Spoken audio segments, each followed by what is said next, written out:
कल हम लोग गीता के 34वें श्लोक के ऊपर चिंतन कर रहे थे। गीता एक ऐसा विषय है कि जो मनुष्य के जीवन में नाना प्रकार के सुख प्रदान करता है, दिशा देता है और मनुष्य के जीवन की दशा और दिशा दोनों को बदलने की क्षमता अगर किसी में तो गीता में है। ग्राह्य और त्याग, इन दोनों वस्तु की बातें गीता में लिखी हुई है। भगवान अर्जुन से ये कहते कि अर्जुन, इंद्रियाश्चेन्द्रियाश्चार्थे राग द्वेषो व्यवस्थितो तयोर्न वशमा गच्छते रास्य परिपंथिनो। इसमें बहुत तयोर्न वशमा गच्छतो रास्य परिपंथिनो। मनुष्य राग दोष में निरंतर, जैसे मछली को पकड़ने के लिए मांस लगाया जाता है, लेकिन मछली को मांस दिखता है, उसके पीछे उसकी मृत्यु नहीं दिखती है। उन सभी चीजों में हमारे जीवन में हमारा राग द्वेष हमको ही कहीं ना कहीं नुकसान पहुंचाता है और हमारी मृत्यु को प्राप्त करते हुए वासना जो भी है, उन वासनाओं में हम लोग लिप्त रहते हुए अपने जीवन का पतन करते हैं। इसलिए भगवान अर्जुन से कहते हैं कि अर्जुन, इसको ये महाघातक समझो। ये बिल्कुल भी ग्राह्य है ही नहीं। एक पल भर के लिए भी आपको अपने जीवन में आप ग्रहण नहीं कर सकते हो। आपको कहीं ना कहीं किसी भी दिशा से अपने विवेक विचारों के साथ में इन सारी चीजों का त्याग, ये अपने जीवन में मनुष्यत्व की ओर ले जाता है। और इन सारे दुर्गुणों का ग्राह्यता ये असुर तत्व को ले जाता है। मनुष्य जीवन ये असुर तत्व प्राप्त करने के लिए नहीं है। सबसे पहले मनुष्य को मनुष्य तत्व प्राप्त हो जाए, उसके बाद देव तत्व प्राप्त हो जाए, उसके बाद साधु तत्व प्राप्त हो जाए और उसके बाद फिर मोक्ष तत्व, परम तत्व की प्राप्ति के लिए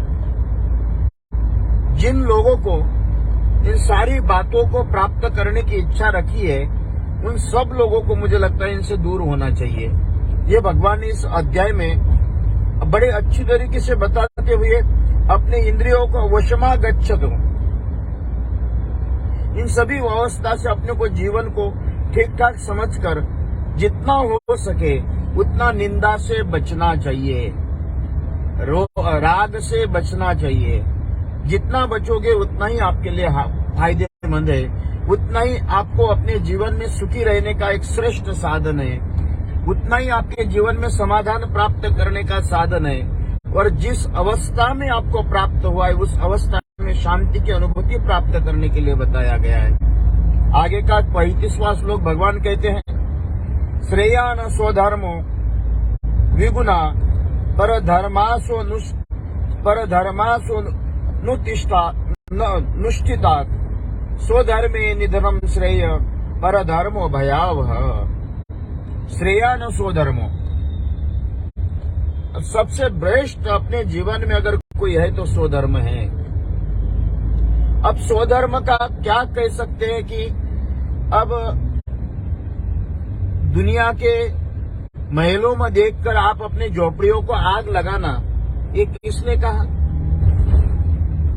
दुनिया के पंचपक्वान न देखकर आप देखने से नहीं होते, उसको देखकर माथा फोड़ने से क्या आपको प्राप्त होगा? आजकल हम लोग देखते हैं कि नाना प्रकार के जहां पैसा मिलता है उधर धर्म जाता है,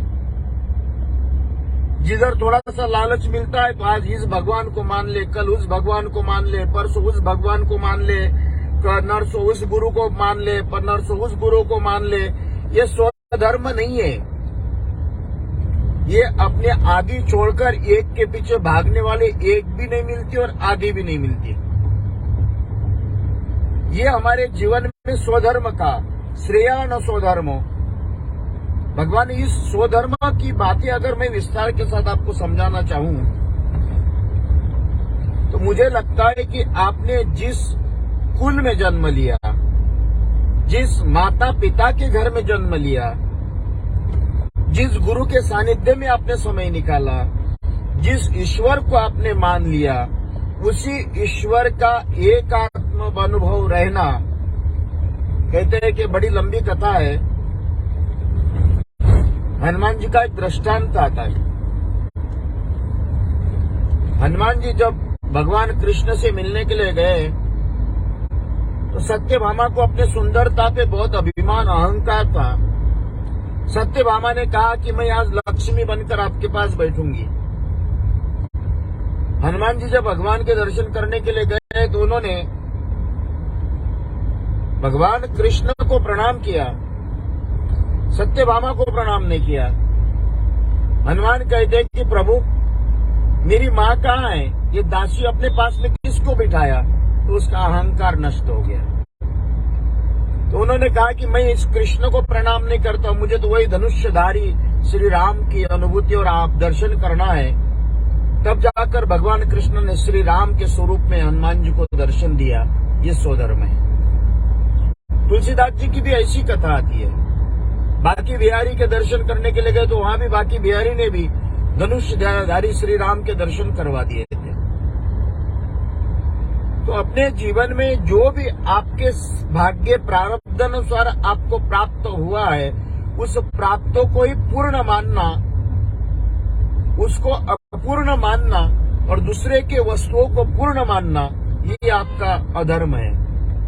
जो जीवात्मा अपने आप को पूर्ण मानता है, अपने इर्द गिर्द दाएं बाएं घर में, आप कई लोग बच्चे घर में लेता हूं, इस घर में जन्म लिया होता तो क्या होता, ये इतना बड़ा है तो क्यों बड़ा है, उसका प्रारब्ध है, आपका प्रारब्ध ऐसा। इसको स्वीकार करते हुए अपने आगे बढ़ते हुए अपना पुरुषार्थ करते हुए अपने जीवन में परमात्मा के विषय में चिंतन करना। भगवान यही कहते कि स्वधर्म, बोल कह श्रेयान स्वधर्म विगुणा पर धर्मा स्वनुष्ठिता। ये अर्जुन कहते कि अर्जुन उसका आचरण करना ही अपने हित के लिए है। राजा हरिचंद की बात आती है, उन्होंने सत्य का आचरण किया। सत्य का आचरण किया तो सत्य के साथ में उन्होंने अपने जीवन में, बड़ी उनकी लंबी कथा आती है। जब उनको 1.25 लाख मुद्रा दास होने के बाद विश्वामित्र को देना था तो इंद्र ने उनको बहुत लालच दिया कि ये मैं देता हूँ 1.25 लाख मुद्रा, आप विश्वामित्र को दे दो पुनरपि। तो उन्होंने कहा नहीं, मेरा अपने जीवन में जो धर्म है उस धर्म के साथ अपने शरीर के पुरुषार्थ से कमाया हुआ धन ही उनको दूंगा। आपका धन मुझे नहीं चाहिए। ये अपने जीवन की सर्वश्रेष्ठ लक्षण बताया। मेरे पास भी, हम लोग कई बहुत बड़े हैं ऐसा नहीं, लेकिन मेरे पास भी ये ऐसी बातें आती हैं कि महाराज ये आश्रम ले लो, ये गुरु बनो, ये बनो, ऐसा बनो। लेकिन मेरा दायित्व बनता है कि मैं मेरे गुरु का नाम करूं, दूसरों की संपत्ति देखकर मैं अपना गुरु को परिवर्तन करूं। ये किसी ने नहीं सिखाया। नहीं तो अभी तक तो हजारों करोड़ की संपत्ति मेरे पास आती है। ये भगवान के ये गुण मुझे बड़े अच्छे लगते हैं। शब्द कई लोग दिन में 10 बार भगवान को पूछते हैं,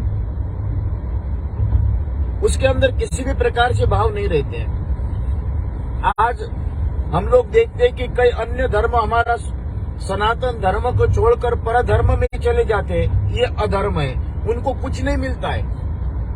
उधर भी जाना, उधर भी जाना, इस धर्म में जाना, उस धर्म में जाना, इसके जाना, वहां जाना, कहीं जाने की जरूरत नहीं। जो मिलेगा आपको राम देंगे और आपको कृष्ण देंगे, या आपने बचपन से जिनको अपना आराध्य माना वो आपको प्रदान कर दे। जिस माता पिता के घर में जन्म दिया, उनके घर में फूटी थाली में अगर खाना पड़े, वो आपका सर्वश्रेष्ठ धर्म है, आपका पर धर्म नहीं है।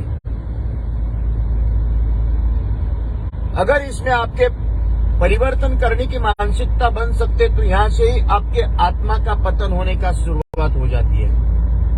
भगवान ये कहते हैं कि अर्जुन, ये पर धर्म क्या कहता है? पर धर्मात् स्वनुष्ठितात्।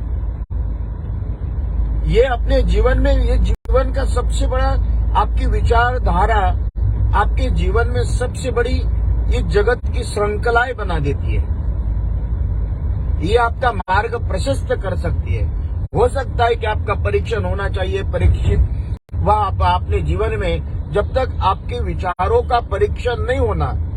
आजकल लोग देखते हैं कि थोड़े से लोभ लालच में पार्टियों का परिवर्तन कर देते हैं। ये जीवन में नहीं माना गया, मेरा विषय नहीं है ये।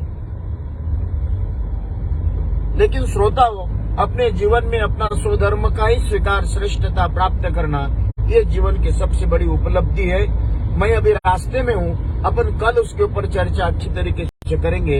इतना ही कहते हुए अपने वाणी को विराम देता हूँ। सद्गुरुनाथ भगवान की जय।